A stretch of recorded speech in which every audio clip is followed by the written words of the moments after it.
तुम्हें पता है, तुम्हारी वजह से मुझे अपनी अंगूठी पहनानी पड़ी। आई एम सॉरी बीजान, वो आपको तो पता है ना कि मुझे भूल जाने की आदत है, तो इस वजह से। और वो अंगूठी भी इतनी अच्छी थी कि बताने का दिल ही नहीं चाह रहा था। ठीक है, फिर ये अंगूठी रखो, तो खुद ही पहनो। बहुत शुक्रिया बीजान। जी बीजान, आपने मुझे बुलाया? मैं जितना चाहती हूँ कि इस घर की जिम्मेदारी तुम पे सौंपूं, तुम उतना ही मायूस करती हो मुझे। जब तुम्हें मैंने कहा था कि अंगूठी लेके फौरन पहुंचो, तो तुम कहाँ रह गई थी? बीजान, मैं तो अंगूठी लेके घर से फौरन निकल गई थी। सादिया भाभी, गलत बोल रही हैं आप। शफकत भाई से बैठ के आप बातें कर रही थी। वो तो मैं ना जाती ना, तो आपको याद भी नहीं रहना था। बीजान, मैं तो सिर्फ अपने बेटे की। क्या मतलब है तुम्हारा बेटे की तबीयत? जब मैंने तुम्हें भेजा है कि अंगूठी लेके आओ, तो तुम रुक के अपने बेटे की तीमारदारी क्यों कर रही हो? उसका बाप था ना उसका ख्याल रखने को। तुमने मेरे खानदान की इज्जत खाक में मिला दी। नहीं बीजान, ऐसी बात नहीं है। मेरे लिए इस खानदान की इज्जत सबसे पहले है। कितना झूठ बोलोगी? बड़ा दुख होता है मुझे ये कह के कि तुम हमारी बहू हो। बीजान, जो कुछ भी हुआ और जिसकी वजह से हुआ, आप उसे तो कुछ नहीं कह रही, लेकिन जिसका कोई कसूर नहीं है, आप उसे मुजरिम बना रही हैं। ठीक है, अगर आपकी नजर में मैं कसूरवार हूं तो मैं आपसे माफी चाहती हूँ। बीजान, माफ कर दीजिए ना, इंसानों से गलतियां हो ही जाती हैं। प्लीज बीजान, माफ कर देना। जा।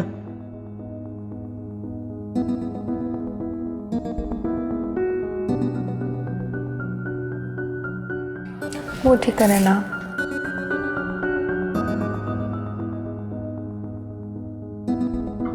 इसीलिए कहती थी मैं, जिन लोगों को दूसरों की इज्जत का एहसास ना हो, उनसे रिश्ता नहीं जोड़ना चाहिए। अब मैं किस किस बात का जवाब दूंगी लोगों को? मम्मा, मुझे पता है कि आपको बीजान की बात बहुत बुरी लगी है। मैंने नेमत से भी बात की है, वो भी इस मामले में बहुत अपसेट है। तो उससे कहो अपनी बीजान को समझाए, ऐसा थोड़ी होता है। मम्मा, मैं उससे ये भी कह चुकी हूँ, मगर वो कहता है कि बीजान वैसे ही बहुत मुश्किल से शादी के लिए राजी हुई है, अब वो उन्हें और कुछ नहीं कह सकता। तो फिर ये रिश्ता तोड़ दो।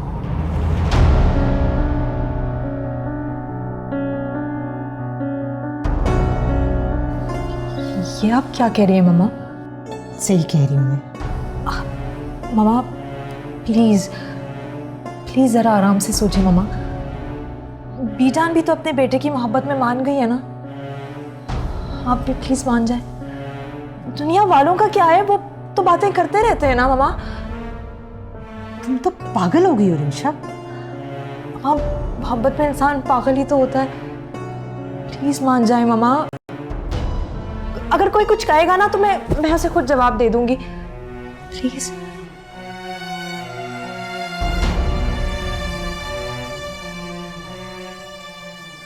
प्लीज मम्मा।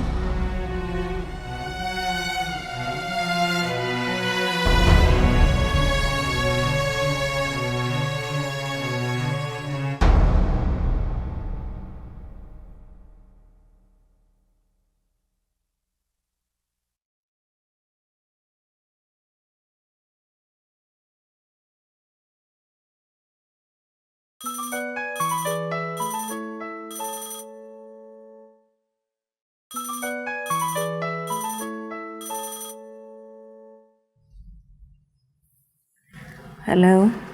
हाँ, मैं बोल रहा हूँ। अच्छा, आप कराची पहुंच गए? मैं कराची से वापस आ गया हूँ, ऑफिस से कॉल कर रहा हूँ। क्या? इसका मतलब है कि मैं 2 दिन सोती रही हूँ? और बेवकूफ़, ये उसी रात की सुबह है। मेरे मोबाइल की बैटरी डेड हो गई है और मैं ऑफिस से कॉल कर रहा हूँ। डेथ हो गई है? सुबह सुबह किसकी? और डेथ नहीं हो गई, बैटरी डेड हो गई है फोन की। ओह अच्छा सॉरी, वो अभी अभी नींद से जागी हूँ ना, तो इसलिए सही तरह समझ नहीं आ रही है। वैसे तो मैं बड़ी समझ आती है। अच्छा आप बीजान को बता देना कि मैं वापस आ गया हूँ। ओके जी अच्छा, मैं बता दूंगी। हाँ ओके।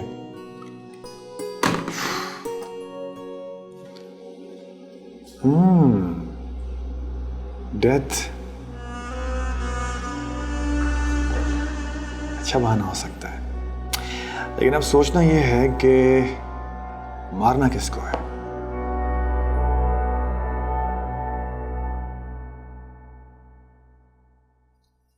तुमने नाश्ता नहीं किया?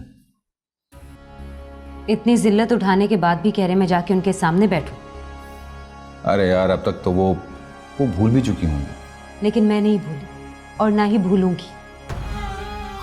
क्यों जरा सी बात को इतना तूल दे रही है?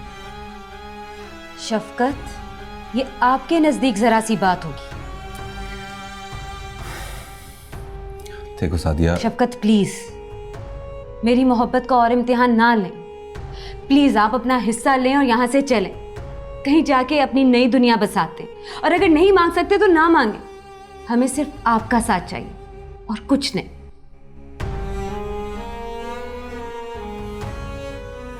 ठीक है, मैं अहमद की शादी के बाद बीजी से बात करता हूँ।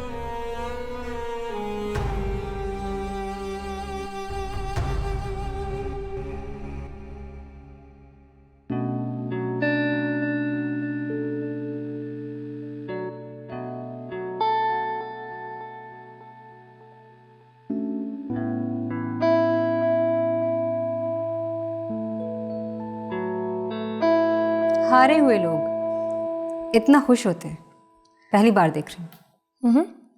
मैं हार थोड़ी रही हूँ, मैं तो जीत गई हूँ ना। अच्छा,